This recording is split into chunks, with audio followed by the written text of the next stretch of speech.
नमस्कार, मैं योगेश राणा। उत्तराखंड कांग्रेस के सीनियर नेता हरीश रावत ने एक बार फिर से ब्राह्मण कार्ड खेला है। वो ब्राह्मणों की बात कर रहे हैं। इसके साथ ही हरीश रावत ने कहा है कि उत्तराखंड कांग्रेस एक बड़े बदलाव की तरफ बढ़ रही है। अब सवाल यह है, उत्तराखंड कांग्रेस में क्या बड़ा बदलाव होने वाला है? क्या प्रदेश अध्यक्ष बदले जाने वाले हैं? क्योंकि इसकी चर्चा पिछले कितने ही दिनों से बार बार हो रही है। और दूसरा सवाल यह है, आखिर 1.5 माह के भीतर भीतर हरीश रावत ने दूसरी बार ब्राह्मण वर्ग की बात क्यों की? अभी करीब 1.25 महीने पहले ही बागेश्वर में भी उन्होंने बड़ी बात कही थी। आखिर क्यों? हरीश रावत उस वक्त ब्राह्मण समाज को अधिक से अधिक जिम्मेदारी इस संगठन में देने की बात कर रहे हैं, जब उत्तराखंड में कांग्रेस बड़े बदलाव की बात कर रही है, उस तरफ बढ़ रही है। अभी कभी भी जिला अध्यक्षों की घोषणा की जा सकती है, हालांकि हो जानी चाहिए थी। खबर यह है कि पिथौरागढ़ और रुद्रपुर जिला के जो अध्यक्ष चुने जाने हैं, उसको लेकर कोई राय नहीं बन पा रही है, उस पर कुछ पेंच फंसा है, इसीलिए यह घोषणा कुछ दिन टली है। लेकिन माना यह जा रहा है कि 2-4 दिन में ही जिला अध्यक्षों की घोषणा हो जाएगी। इसके बाद प्रदेश नेतृत्व की बारी आएगी, प्रदेश लेवल पर संगठन में बदलाव की बात आएगी। और चर्चा यह है, क्योंकि कर्ण मेहरा का प्रदेश अध्यक्ष का कार्यकाल पूरा हो चुका है, इसीलिए प्रदेश अध्यक्ष की जिम्मेदारी किसी अन्य को सौंपी जा सकती है। वो गणेश गोदियाल भी हो सकते हैं, वो प्रीतम सिंह भी हो सकते हैं, या फिर इन दोनों से अलग कोई और हो सकता है, या फिर कर्ण मेहरा को भी जिम्मेदारी निरंतर रखी जा सकती है। प्रदेश अध्यक्ष की जिम्मेदारी किसको सौंपी जाएगी यह तो पता नहीं, लेकिन हरीश रावत ब्राह्मणों को अधिक जिम्मेदारी देने की बात तो सार्वजनिक तौर पर कह ही रहे हैं, संगठन में जिला लेवल पर, और कह रहे हैं कि उत्तराखंड कांग्रेस बड़े बदलाव की तरफ बढ़ रही है। आखिर क्यों? क्या बदलाव? इसको समझना चाहिए।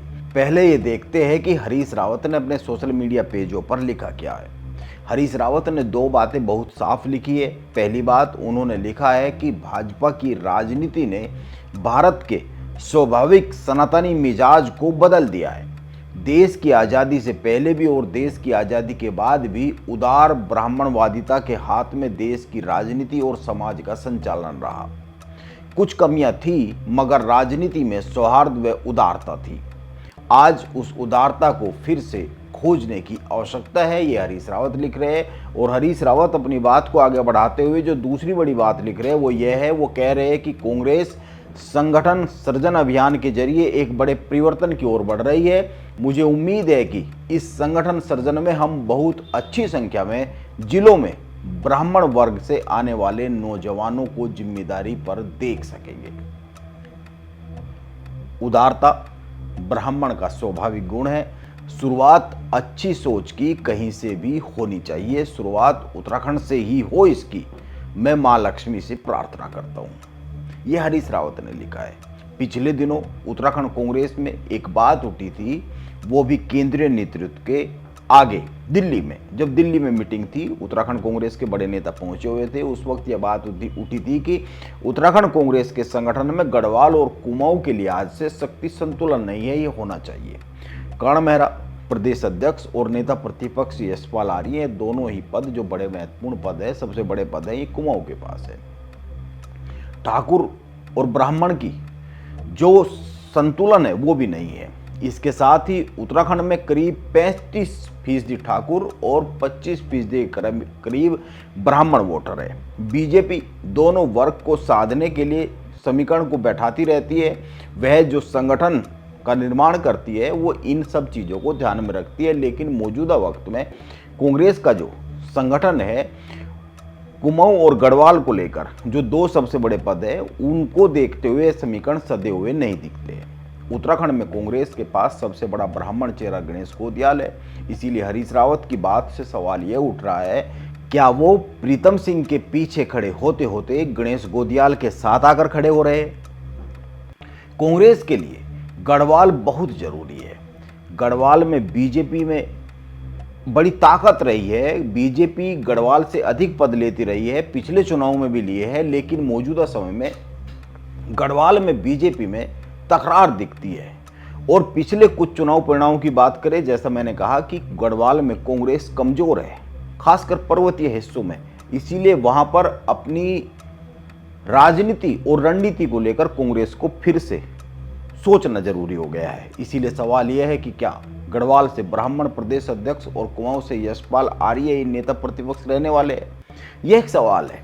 वैसे तो हरीश रावत समय समय पर अपनी बातों को ही बदलते रहते हैं। 2022 के चुनाव के समय हरीश रावत ने कहा था कि उनकी सरकार बनेगी तो राज्य में ब्राह्मण समाज के कल्याण के लिए आयोग बनाया जाएगा। हरीश रावत ने यह भी कह चुके हैं कि उनकी इच्छा है राज्य के मुख्यमंत्री की कुर्सी पर कोई दलित चेहरा बैठे आने वाले समय में। पिछले ही माह बागेश्वर में हरीश रावत ने कहा था कि ब्राह्मण स्वाभाविक तौर पर कांग्रेस का वोटर रहा है, लेकिन पिछले कुछ सालों में बीजेपी ने ध्रुवीकरण के जरिए ब्राह्मण वोटर को उत्तराखंड में कांग्रेस से दूर कर दिया है। यह हरीश रावत का बड़ा बयान था। हालांकि उनके इस बयान के पक्ष में आंकड़े हैं।